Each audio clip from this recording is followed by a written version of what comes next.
খুবই গুরুত্বপূর্ণ একটা আলোচনা। Doctor Barman sir, Mymensingh medical college. আপনারা একটা জিনিস চিন্তা করছেন, অনলাইনের কারণে অনেকেই কম বেশি জানছেন যে ডাক্তার বর্মন স্যার আসলে ম্যান হিসেবে কেমন, ডাক্তার হিসেবে কেমন। আমার মনে হয় উদ্দেশ্য প্রণীত ছাড়া সবাই বর্মন স্যারকে নিয়ে একটা পজিটিভ কমেন্ট করেছে এবং পোস্ট করেছে, আমি অনেক দেখেছি।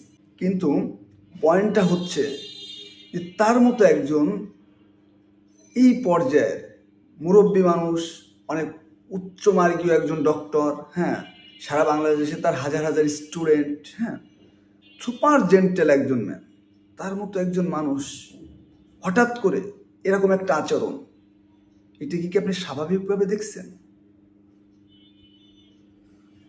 স্বাভাবিকভাবে এটাকে দেখা যাবে না। কেন দেখা যাবে না জানেন?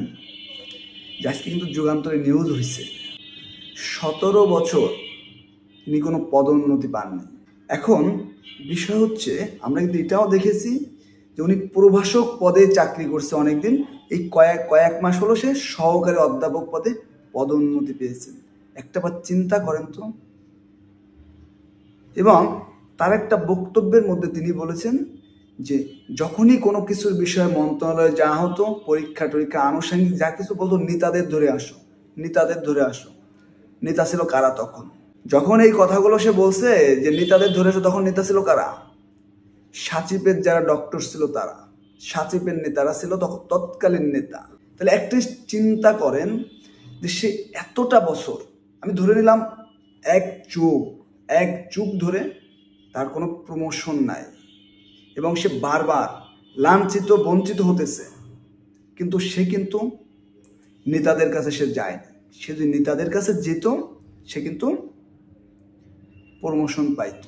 তো মূল যে বিষয়টা হয়েছে, একটু চিন্তা করেন যে আপনি চিন্তা করেন তো, আপনার সাথে বারবার অন্যায় হচ্ছে, আপনার বারবার অন্যায় হচ্ছে, সবাই আপনার কমিউনিটির সবাই আপনার সাথে অন্যায় করতেছে, যারা উচ্চ পর্যায়ে যারা আছে, হঠাৎ করে মনে করেন যে ডিজি সাহেব এসে এক টেবিল নিয়ে আপনাকে আইন দেখাচ্ছে, আইন তখন তো তার বিস্ফোরিত তো সে হবে, তখন তো সে তার মাথা গরম হবে। ডিজি অফিসে গেলে দিয়ে তোমরা নেতাদের দেখাও, এখানে আইন দেখাচ্ছ কেন, বা এখানে এত ফর্মালিটি দেখাচ্ছ কেন? এরকম ব্যাপার তার মনে আসতে পারে না? আসতে কিন্তু পারে।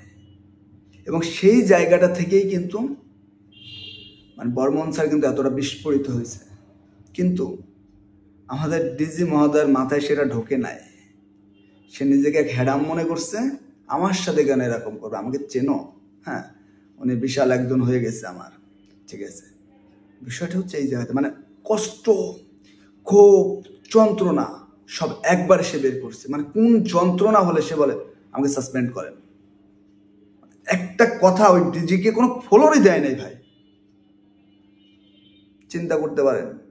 এবং বর্মন স্যারকে নিয়ে এখন অনেকে পোস্ট করতেছে, সাচিবের অনেক নেতাকে দেখি পোস্ট করতেছে, খুব সমবেদনা জানাচ্ছে, তার পক্ষ নিয়ে কথা বলতেছে এবং বলতেছে সারা বাংলাদেশের সকল চাকরিজীবীদের কথা এইটা, অনেকে সংসারের জন্য অমুক্তমুখীর জন্য বলতে পারতেছে না। খুবই ভালো কথা। তোমরা যখন ক্ষমতায় ছিলা, তোমরা যখন নেতৃত্বে ছিলা, তখন দেখোনি এগুলা? ভাই কি বলবো, যে ডাক্তারদের যে কমিউনিটির যে সচিব, যে সাচিবের যে নেতা, যারা পুরো চিকিৎসাটাকে চিকিৎসার যে একটা সেক্টরটাকে এতটা সিন্ডিকেটের ভিতরে নিয়ে আসছে, এবং এই যে মেডিকেল টেকনোলজিস্ট এবং ফার্মাসিস্টের জাতিটাকে পুরো ধ্বংসের দ্বার প্রান্তে নিয়ে গেছে, একদম ধ্বংসের দ্বার প্রান্তে। অলরেডি মেডিকেল টেকনোলজি ফার্মাসিস্ট একটু আছে, গ্রামীণ পর্যায়ে যারা মেডিকেল অ্যাসিস্ট্যান্ট থেকে পাশ করে যায়, গ্রামীণ পর্যায়ে সেবা দেয়, ওটা তো একদম ধ্বংসই করে দিছে, একদম পুরোপুরি ধ্বংস করে দিছে এই সাচিবের নেতাগুলো। এমন কোনো লেভেলের করাপশন ছিল না যে ওরা করে নাই।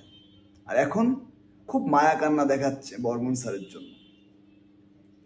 একটু চিন্তা করেন তো, একটা লোক কেন এটা করবে? আমার এটা পুরোটাই একটা আমার পার্সোনাল অবজারভেশন, যে বিষয়টা আপনাদের সাথে শেয়ার করলাম, যে বর্মন স্যারের ওই গতকালকের ডিজির ব্যবহারে হুট করে এরকম হয়নি, বহু বছরের জমানো ব্যথাটার বহিঃপ্রকাশ ঘটেছে।